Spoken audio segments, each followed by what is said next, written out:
Ela já deu entrevista para o G1, portal de notícias da Rede Globo, para a Veja São Paulo e agora para o JC. Afinal, por que tantos jornalistas estão procurando a estudante Sabrina Ayumi Alves? Oi, Sabrina, tudo bem com você? Seja muito bem-vinda ao JC. Oi, tudo bem? Tudo sim, muito obrigada. Imagina, Sabrina, conta um pouco pra gente, por que tá todo mundo querendo falar com você? Olha, foi uma surpresa enorme, mas no início, agora no meio de janeiro, eu descobri que eu tinha tirado 1000 na redação do Enem 2024, e depois descobri que eu fui a única do estado de São Paulo e uma das 12 a tirar do Brasil inteiro. Então, assim, por causa disso, da nota em si, mas também da diminuição do número de notas esse ano, acho que esses foram os principais motivos. Sabrina, vamos pensar o seguinte, que a gente está sendo ouvido por um jovem que sempre ouviu falar do Enem, mas não sabe qual que é a importância do Enem.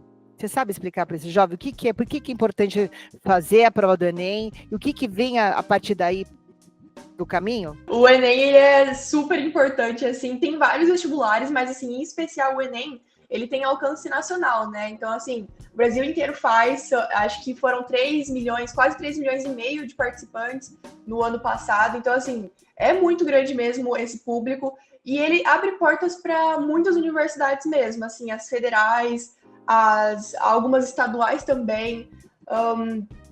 Também o ProUni, o FIES, o SISU, então assim, você pode ir para uma particular com bolsa, com o Enem. Então, ele abre muitas portas para a gente, assim, tanto que a gente não pode nem imaginar. Eu, por exemplo, Enem não era a minha prova principal, na verdade a FUVEST da USP era, só que no fim eu acabei passando na USP pelo Enem, então assim, a gente nem imagina qual que é o verdadeiro alcance do Enem, ele é realmente uma prova muito importante. Mas tirando minha família, que assim, com certeza é o principal, meus amigos também, eu tô ali do lado dos meus amigos e vendo eles estudando todo dia, também me motivava muito e via, ok, eu tô no caminho certo, eu também quero chegar lá e meus amigos estão aqui comigo.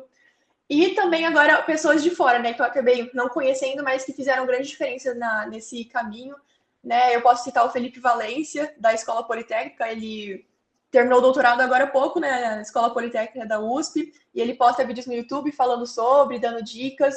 Gabi Malmagro também, ela posta no Instagram falando sobre, e não só sobre o nicho da Escola Politécnica, né, da engenharia. Então, assim, muitas pessoas mesmo me inspiraram durante esse tempo. Eu daria 2 dicas principais.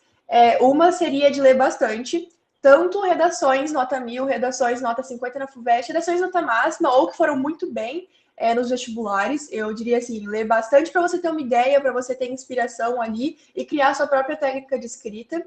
E também escrever muito, porque assim, a gente acaba criando a nossa técnica de escrita, tendo experiência e fixando bastante repertórios na cabeça, escrevendo muito, com certeza. É olhar de forma crítica para tudo. Então, assim, pode ser uma série, um filme, qualquer coisa, na verdade, e olhar de forma crítica, porque pode virar um repertório também para você ter mais ideia ali de como que é o mundo de verdade. Você tem que olhar tudo de forma crítica, porque muita coisa pode se encaixar no tema, né? Muita coisa mesmo. Então, assim, olhar tudo de forma crítica, pensar, ok, olha, essa série falou disso, então eu posso citar ela em um tema que fosse, sei lá, sobre violência ou agressão ou analfabetismo brasileiro ou muitas coisas assim. Então, enquanto você vê as coisas, assim, pode ser um livro, pode ser um filme, uma série, um poema, qualquer coisa mesmo, pode virar repertório. Então, eu diria isso e também treinar os textos. Geralmente, no meu último ano do ensino médio, eu ficava na escola, porque lá tinha uma sala enorme, assim, de estudos, 2, na verdade.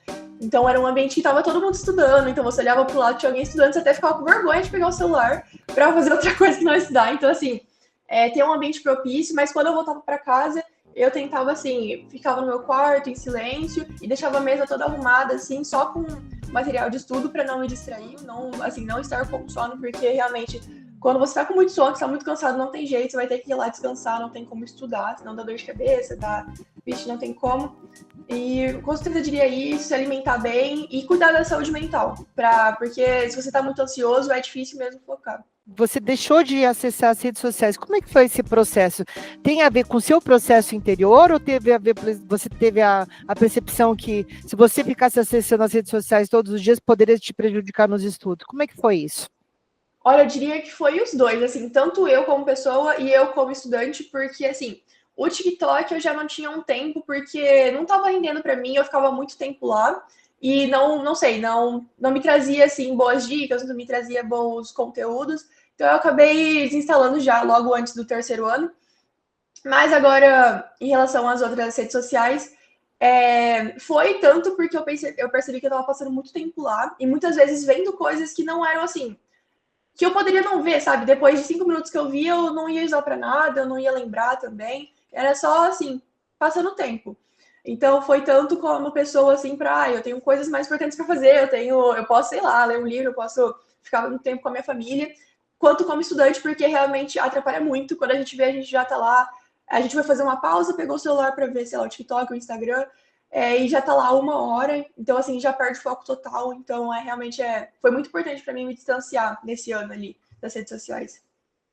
Mas e com relação à socialização, que na juventude a gente se preocupa muito, né, com a questão do relacionamento, estar próximo dos colegas. Você se sentiu excluída em algum momento por não estar no TikTok, por exemplo, ou qualquer outra rede social?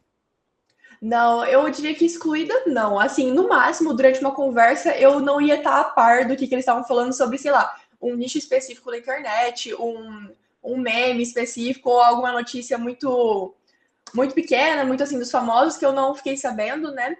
Mas excluída não, porque os amigos próximos que eu tenho, eu mantive, eu conversava normalmente por WhatsApp, quando eu não via todo dia, ou também pessoalmente. Então, assim, é até melhor, porque aí você conversa cara a cara, né? E fica naquilo, não só na rede social.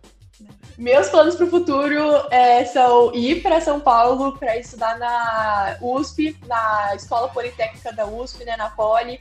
Foi o meu sonho, assim, desde que eu decidi o que eu queria fazer engenharia. Primeiro eu decidi engenharia e aí eu conheci a Poli USP. Aí eu me apaixonei realmente, assim, muito pela Poli. É uma faculdade incrível, é a melhor de engenharia da América Latina. Então, assim, não tenho nem que me aprofundar tanto no porquê que eu escolhi ela. Mas, assim, ela foi muito importante para mim, para me motivar. Eu me apeguei muito a esse sonho durante os meus anos de estudo. Escolhi engenharia, aí escolhi engenharia de produção, porque aí eu falei, ok, vou fazer engenharia de produção, porque ela é, assim, entre aspas, a mais neutra. Ela é uma engenharia difícil como qualquer outra, mas ela é a mais neutra porque não traz uma especialização tão focada, tão nichada quanto, sei lá, uma engenharia naval, uma engenharia de petróleo, uma engenharia nuclear traria. E eu não sei se mais durante o meu último ano, né, o terceiro ano, ainda mais com a crise climática, né, com enchentes no Rio Grande do Sul, ondas de calor intensas. Então, assim, estava super em alta, então eu comecei a pesquisar mais sobre o assunto e eu descobri que, assim, eu me interessei muito mesmo pela parte ambiental, pela gestão ambiental, gestão de crises climáticas, desastres ambientais, logística ambiental, cidades inteligentes. Eu me interessei bastante, só que ainda com um medo, assim, de escolher o curso errado, porque se eu fosse fazer produção, eu poderia me especificar no final em ambiental, né? Eu poderia fazer um mestrado depois, ou iniciação científica, estágio nessa parte. Mas acabou que o destino me trouxe ambiental mesmo assim, porque era a minha segunda opção. Ele trouxe, falou, você vai fazer sim. E eu tô super feliz. Eu me interessei muito pela parte ambiental, então, assim, vou aproveitar muito lá. E sobre a parte de mudar, assim, o mundo, que é, né, de forma, sonhando muito alto, a parte, assim, de realmente fazer a diferença, é que a gestão ambiental ela é muito importante, né? Assim, todas as empresas, pelo menos as maiores, assim, precisam, porque hoje em dia não tem como continuar deixando resíduos tóxicos, deixando resíduos que acabam com o mundo, destroem ele.